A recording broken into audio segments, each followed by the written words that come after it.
Chapter 14. The patient's consent. Thanks to the physician's explanations and a few understanding folks, a date for the surgery was finally set.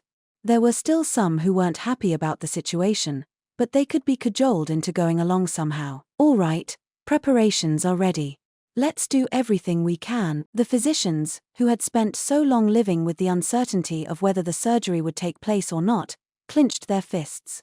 Then again, it also looked a bit as if they were trying to psych themselves up and banish the thought that if they failed, they would be executed. Maomao, too, checked to make sure all her preparations were well and truly complete. One person, though, looked totally relaxed as he examined his tools. Who? Tianyu. Hum. He even had the mental space to be humming. The surgical and post-surgical teams were prepping in the same room, so there was no way Maomao could avoid seeing him. What's a guy like him doing here? Maomao muttered. Now, don't talk about him that way, Auntie Liu chided her. Isn't he quite good at what he does? Yes, but his ethics leave something to be desired. True, she said with unexpected sobriety. Being Dr. Liu's younger sister, Auntie Liu had probably known Tianyu for quite a long time. It can be trouble if someone is skilled but too whimsical. Yes, one thing's for sure, though he doesn't let anything get him down. That is certainly true. If anything, the more difficult the situation, the brighter Tianyu's eyes seemed to sparkle, as if he were enjoying it. He could keep his cool in any situation, albeit in a different sense from Lahan's brother. Let's just focus on the post-surgical care, Auntie Liu said. Yes, Maomao was preparing clean bandages. She also had antiseptic medicines and salves, as well as concoctions to stop itching, as the surgical site was likely to itch as it healed.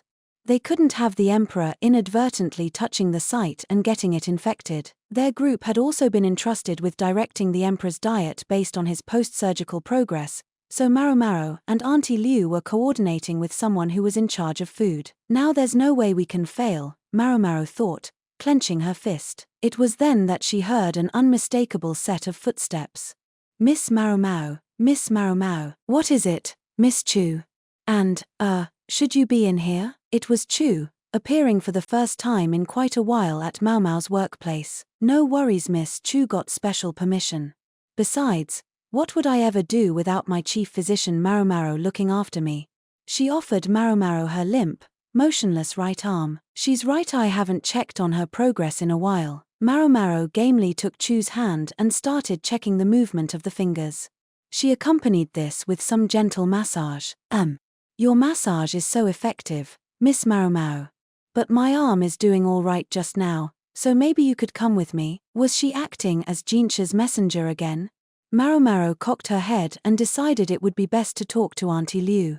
It wasn't that the old lady was officially in charge of anything, it just sort of seemed like the right thing to do. I'm not sure this looks like a time I can just slip away for a few minutes. What do you think? Maomao asked her. We'd have to ask my brother. Auntie Liu looked around to see if Dr. Liu was there. Oh, no worries, I have Dr. Liu's permission too. In fact, he called me here, Chu drawled. I suppose that's no problem then, but be sure to let the other youngsters know on your way out. Yes, Maomao followed Chu, who took her to a conference room a short distance from the medical office. Several people were already there, Dr. Liu, Luo Men, Jinshi, and Gaoshiren.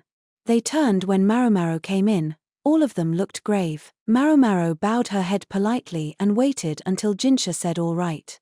Raise your head. Since Dr. Liu was there, she was particularly careful. Maomao was seized by the desire to get right back out of there, but Chu was behind her. She had known from the moment she'd been summoned, of course, that there would be no escape. May I ask you to confirm why I was called here?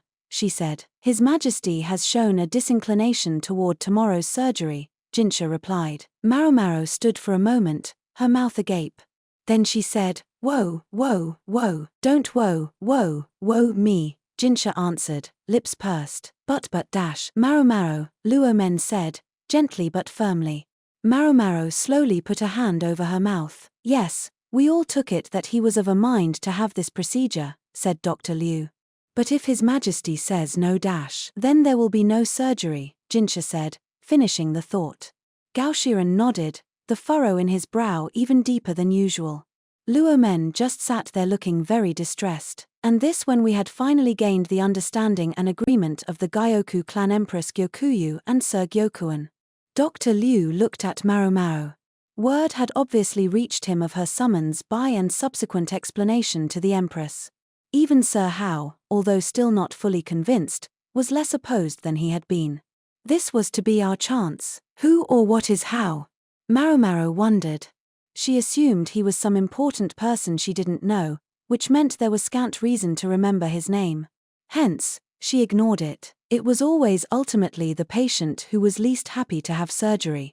When that patient was someone so significant, however, that fact became a serious problem. In Maomao's mind, this left a question of why they hadn't gotten the Emperor's explicit agreement before this.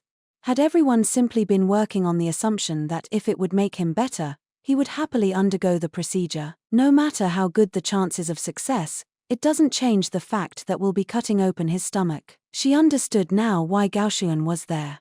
But what was she doing in this company? I don't think this is a subject I can do anything about, she said. Wait until I'm done talking, Dr. Liu said. Yes, sir, Maomao answered, covering her mouth again. His Majesty wishes to host a function before the surgery, Dr. Liu said grimly. Alcohol right before surgery?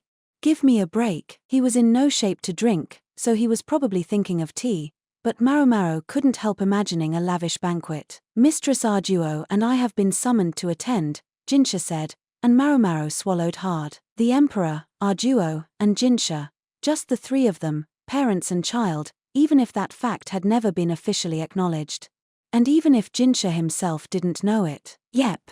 I've got a very bad feeling about this. Maomao didn't know what to do. Mistress Arduo has indicated that she will attend if you are present, Maomao, Jinshi said. Maomao didn't respond immediately, but she squeezed her eyes shut, gritted her teeth, tilted her head back, and groaned. I want to say no.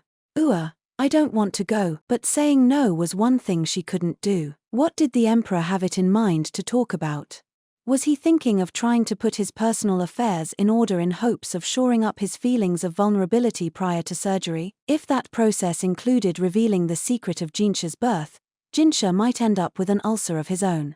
The last thing they needed was for father and son to both end up with inflamed innards. Maomao made a mental note to bring stomach medicine to the meeting. Just what kind of connections did you forge with Lady Arduo during your time serving in the rear palace?